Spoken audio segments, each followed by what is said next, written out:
फट गई बस, इतनी से मैं फट गई। ये तो ट्रेलर था मेरे भाई, पूरी पिक्चर तो अभी बाकी है। चलो कोई बात नहीं, मैं स्टोरी शुरू करता हूँ, वरना तुम लोग मेरी तरफ चप्पल लेके दौड़ पड़ोगे। ये बकचोदी कर रहा है पॉकेट में, कहानी तो शुरू नहीं कर रहा।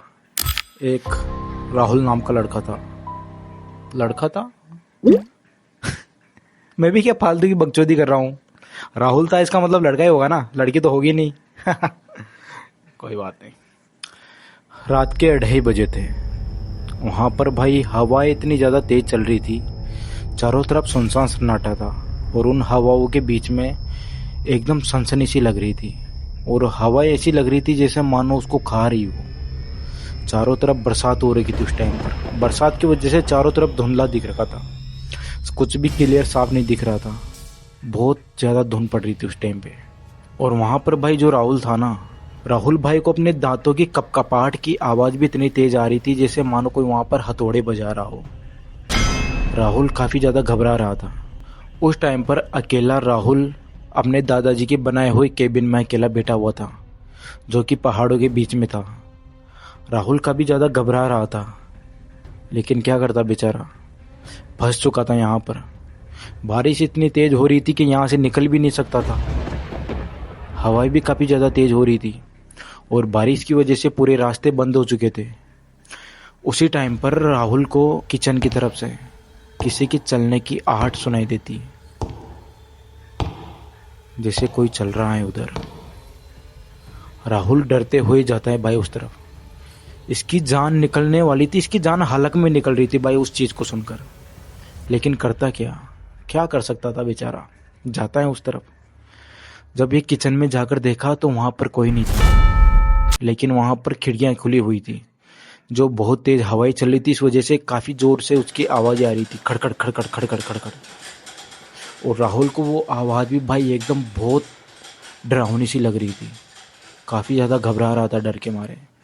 राहुल जाता है, उन खिड़कियों को बंद करता है और वहाँ से खिड़कियों को बंद करके जब वो वापस आ रहा था, उसके दिमाग में एक चीज़ आई कि यार एक काम क्यों ना करते हैं, चाय बना लेते हैं। जिसका जो डर है वो थोड़ा कम हो जाएगा, थोड़ा स्ट्रेस है वो कम हो जाएगा।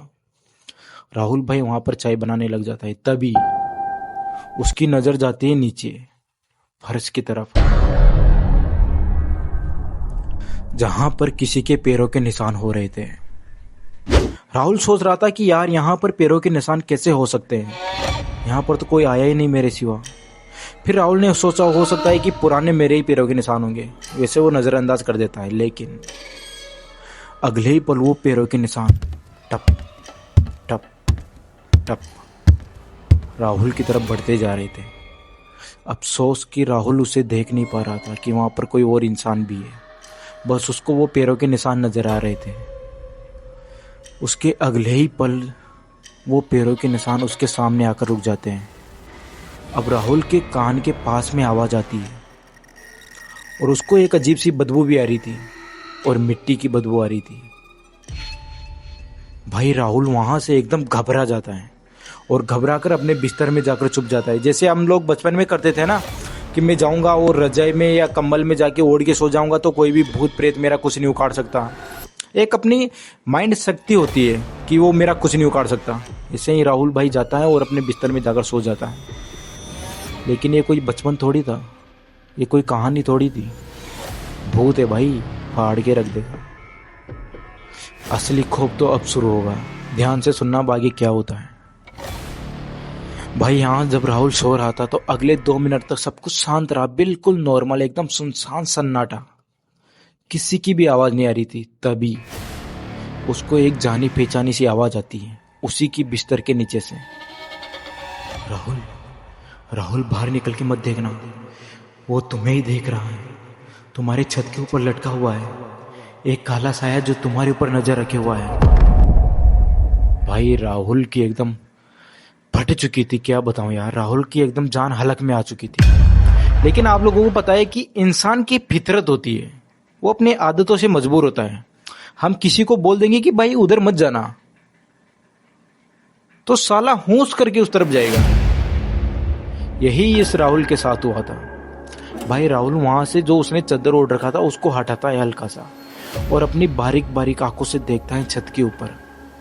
और वो वहाँ पे देखता है कि ऊपर एक काला साया लटका हुआ था, और वो वहाँ पर देखता है कि सफ़ेद आंखें और उसके लंबे बाल जो कि उल्टा लटकने की वजह से नीचे लटके हुए थे, उसका ब्लैक चेहरा काफ़ी डरावना, और उसके हाथ पैर भी बिल्कुल उल्टे ऐसे मुड़े हुए थे जैसे मानो कोई रस्सी हो जो बल खा रखी हो। काफ़ी ज़्यादा डरावना लग रहा था। भाई राहुल वहाँ से भागने की कोशिश कर रहा था लेकिन भाग नहीं पा रहा था। राहुल वहाँ से चिल्लाने की चीखने की कोशिश कर रहा था लेकिन वहाँ से चीख नहीं पा रहा था, जैसे मानो उसकी जान उसके हलक में फंस चुकी हो, उसके गले में फंस चुकी हो। वो चीखना चाहता है लेकिन चीख नहीं पाता, वहाँ से भागना चाहता है, पूरी कोशिश करता है लेकिन उसके पैर उठ नहीं रहे थे। क्या करता बेचारा, डर चुका था पूरा। भाई वहां से राहुल जैसे तैसे कोशिश कर ही रहा था, तभी उसको बाहर से अपने घर की बेल डोल बजने की आवाज सुनाई देती है, और बाहर से उसका दोस्त था दिनेश जो बोले जा रहा था, भाई राहुल गेट खोल, मैं आ गया हूँ तुझे लेने के लिए, मैं भटक गया था रास्ते में, मैं तुझे लेने के लिए आया हूँ, जल्दी से गेट खोल। भाई यहाँ से राहुल अपने कमरे के गेट को खोलकर भागता है बालकनी की तरफ से होकर, और सीधा अपनी चौक से होकर पहुंच जाता है उसी गेट के पास। जब वो गेट को खोलने ही वाला था कि तभी राहुल की मम्मी का कॉल आता है राहुल को। तभी सामने से फोन में उसकी मम्मी बोलती कि बेटा तेरे दोस्त की अभी आधे घंटे पहले एक्सीडेंट में मौत हो गई। भाई साहब सब कुछ सुन्न हो चुका था यहाँ पर। राहुल को अब यहाँ पर कुछ भी समझ में नहीं आ रहा था। अगर मेरे दोस्त की मौत हो चुकी तो बाहर कौन है जो इतनी देर से चीखे जा रहा है, जो मुझे बचाने के लिए आया है। तभी भाई बाहर से जो आवाज आ रही थी वो आवाज अब एकदम जानवर में बदल चुकी थी, वो आवाज एकदम खौफ में बन चुकी थी। पहले तो वो आवाज नॉर्मल आ रही थी, राहुल भाई गेट को खोल, मैं बाहर फंस चुका हूँ। राहुल भाई गेट को खोल, मैं बाहर आ चुका हूँ तुझे बचाने के लिए। राहुल गेट को खोल दे जल्दी से, राहुल जल्दी से गेट को खोल, मैं बाहर आ गया हूँ, राहुल जल्दी से गेट को खोल। भाई साहब राहुल की अंदर इतनी ज्यादा हालत खराब हो रही थी कि राहुल कुछ समझ नहीं पा रहा था कि मैं क्या करूं। राहुल यहाँ से भागना चाहता था लेकिन भागकर जाए कहाँ, कोई रास्ता उसको समझ नहीं आ रहा था। जब राहुल ने पीछे देखा तो वो साया उसकी तरफ धीरे धीरे बढ़ता जा रहा था। सामने देखता है तो सामने अजीब सी आवाजें उसको आ रही थी। अब यहाँ पर राहुल करे तो करे क्या, तभी उसको वहां पर 3 तालियां सुनाई देती है।